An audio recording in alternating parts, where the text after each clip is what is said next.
Le fermier humain a pris pitié d'une jeune extraterrestre errante. Maintenant, elle l'appelle son compagnon.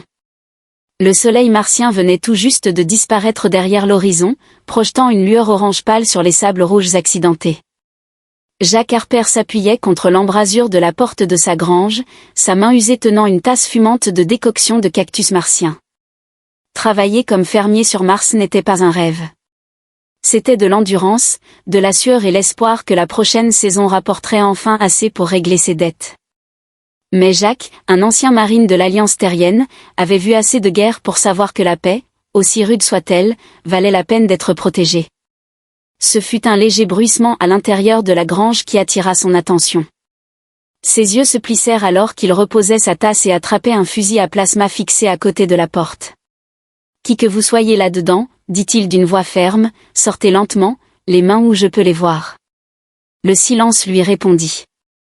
Avec un soupir, Jacques alluma la lampe torche fixée sur son fusil et pénétra à l'intérieur.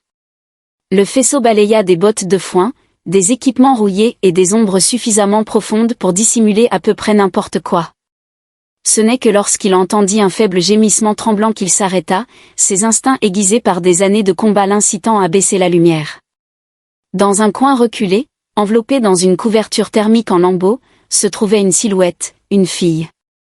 Du moins, elle en avait l'apparence. Sa peau translucide et bleue émettait une lueur légère dans l'obscurité. Ses grands yeux larmoyants, couleur d'argent en fusion, le fixaient, tandis que ses doigts fins s'accrochaient à la couverture comme à une bouée de sauvetage.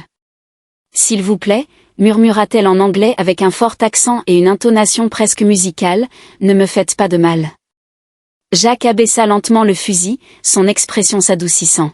« Je ne vais pas te faire de mal, » dit-il en s'agenouillant à sa hauteur, « mais tu as 10 secondes pour me dire qui tu es et pourquoi tu te caches dans ma grange. » La fille hésita, comme si elle pesait ses mots, puis sembla s'effondrer sous un fardeau invisible.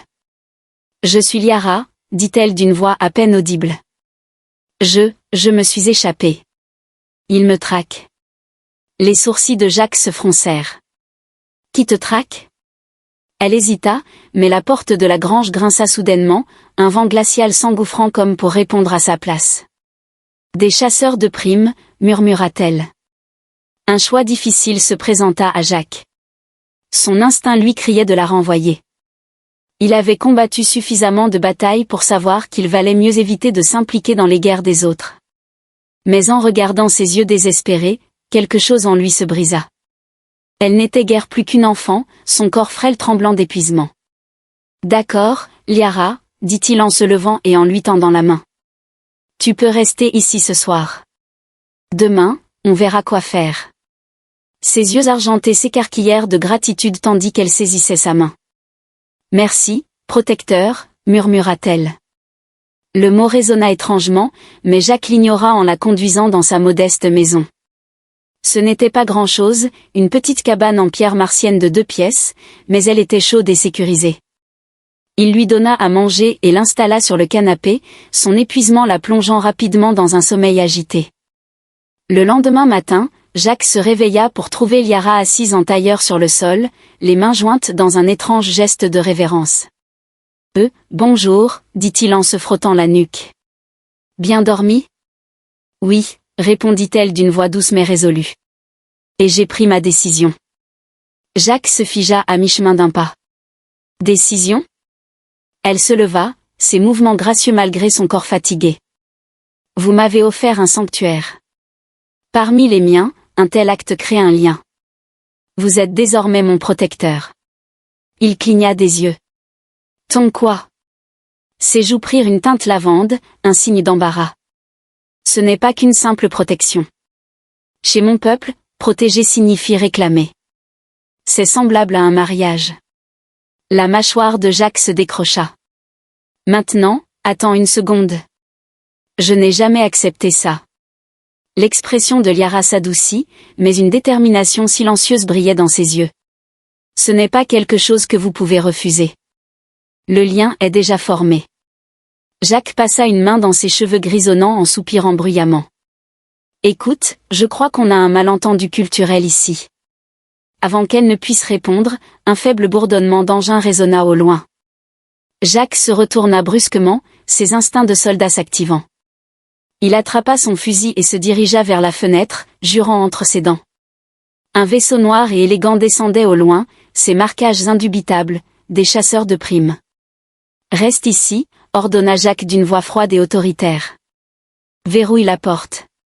Ne sors que si je te le dis. » Il sortit, son fusil prêt.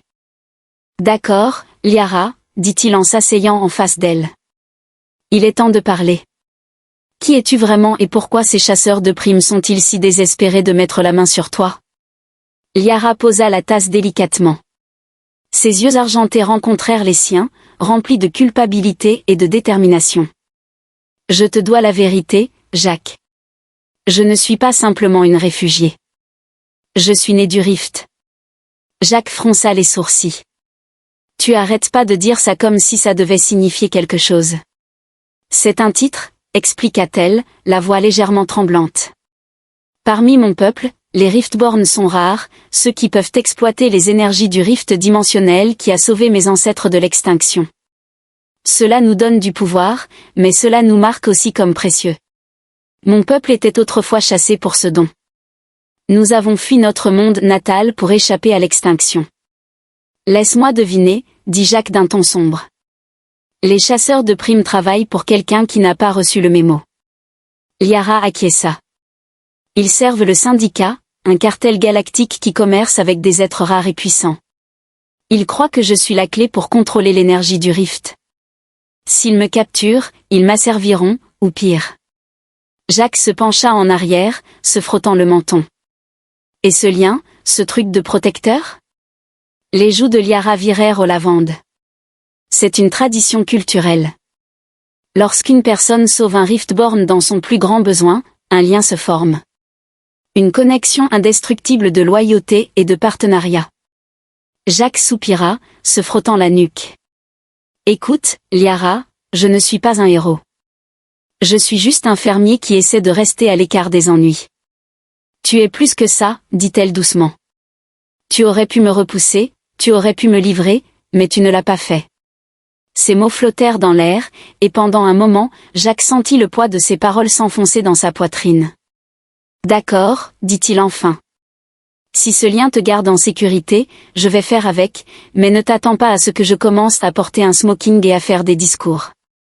Liara pencha la tête, l'air perplexe. Des smokings ? Peu importe, dit Jacques en se levant. On a des problèmes plus grands. Si ces chasseurs reviennent, on doit être prêt. Jacques passa les jours suivants à renforcer la ferme. Il renforça les murs de la grange avec des tôles métalliques, posa quelques vieilles mines terrestres autour de la propriété et répara le capteur sur le toit pour garder un œil sur les vaisseaux qui approchaient. Liara aida là où elle le pouvait, ses capacités de Riftborn s'avérant étonnamment utiles. Elle soulevait des équipements lourds avec facilité et réparait même des circuits complexes d'un étrange toucher lumineux. Un soir, alors qu'ils travaillaient ensemble à installer un générateur de bouclier que Jacques avait récupéré des années auparavant, Liara s'arrêta, le regard lointain. « Ils reviendront me chercher, dit-elle doucement. Et ils ne s'arrêteront pas tant qu'ils ne m'auront pas. » Jacques la regarda, essuyant la sueur de son front. « Alors faisons en sorte qu'ils le regrettent. » Ses lèvres se courbèrent en un léger sourire. « Tu es un protecteur étrange, Jacques Harper. Tu agis comme si c'était ton combat. » Il se redressa, croisant son regard. « C'est mon combat. Tu es sous mon toit maintenant, et je ne recule pas devant les brutes. » Son sourire s'effaça, remplacé par un regard de gratitude profonde. « Merci, dit-elle doucement, pour tout. » Jacques haussait les épaules, se tournant de nouveau vers le générateur. « Je fais juste ce qui est juste. » L'attaque arriva lors de la 4e nuit. Les capteurs retentirent, réveillant Jacques d'un sommeil agité. Il roula hors du lit, attrapa son fusil et se précipita vers le panneau de contrôle. L'écran montrait 3 vaisseaux descendant rapidement, leurs designs élancés indubitablement du syndicat. « Liara !» cria-t-il en frappant à sa porte. Elle apparut instantanément, ses yeux argentés écarquillés de peur. « Ils sont là, dit-elle, la voix tremblante. »« Reste à l'intérieur, ordonna Jacques en enfilant son équipement de combat. Si quelque chose arrive, utilise le tunnel d'évasion sous la grange. Non, dit-elle fermement. Je vais me battre. Jacques ouvrit la bouche pour protester, mais en voyant la détermination dans ses yeux, il soupira. D'accord, mais ne fais rien de téméraire. Ils se déplacèrent rapidement, prenant des positions défensives autour de la propriété. Le premier vaisseau se posa avec un bruit sourd et des chasseurs de primes en armure en sortirent, leurs fusils à plasma brillant dans l'obscurité. Les pièges de Jacques firent exploser la première vague, illuminant les sables martiens, mais les forces du syndicat étaient implacables, avançant avec une efficacité brutale. Liara se tenait à ses côtés, les mains brillantes de l'énergie du rift. Lorsque la deuxième vague arriva, elle déchaîna une explosion de lumière éclatante qui traversa leurs rangs, dispersant les attaquants comme des feuilles dans le vent. Mais ensuite, le leader du syndicat émergea, une silhouette imposante, enfermé dans une armure de combat avancée, son bouclier crépitant d'énergie. Il leva une arme massive et la pointa directement vers Liara. Jacques n'hésita pas. Il se plaça devant elle, tirant son fusil dans une tentative désespérée de briser le bouclier. Le leader chancela mais ne tomba pas. Il leva son arme et Jacques se prépara au pire. C'est alors que Liara fit un pas en avant, sa voix résonnant avec une puissance que Jacques n'avait jamais entendue. « Assez !» cria-t-elle. Son corps brillait plus intensément que jamais, elle leva les mains et une onde massive d'énergie éclata d'elle, engloutissant le champ de bataille. Les forces du syndicat furent projetées en arrière, leurs vaisseaux désactivés, leur leader s'effondrant à genoux. Quand la lumière s'estompa, Liara chancela, son énergie épuisée. Jacques la rattrapa avant qu'elle ne tombe, la tenant contre lui alors que les forces du syndicat se retiraient dans la confusion. « Tu l'as fait », dit-il, la voix pleine d'admiration. Elle leva les yeux vers lui, ses yeux argentés brillant de larmes. « Je n'aurais pas pu le faire sans toi. » Lorsque l'aube martienne se leva sur le champ de bataille, Jacques réalisa que leur combat était loin d'être terminé. Le syndicat allait se regrouper et leurs ennemis ne feraient que devenir plus déterminés. Mais pour l'instant, ils avaient gagné une victoire fragile et forgé un lien qui les guiderait à travers tout ce qui viendrait ensuite. Jacques se tenait dans la lueur de l'aube, observant les restes de la bataille. Les forces du syndicat avaient été repoussées, mais leurs vaisseaux désactivés dispersés à travers sa ferme étaient un rappel brutal que cette victoire n'était que temporaire. Liara était adossée à la grange, sa peau bleue translucide pâle et ses mouvements lents, encore en train de récupérer de l'énergie qu'elle avait déployée. « Tu as l'air d'avoir besoin de t'asseoir » dit Jacques en s'approchant d'elle, sa voix grave.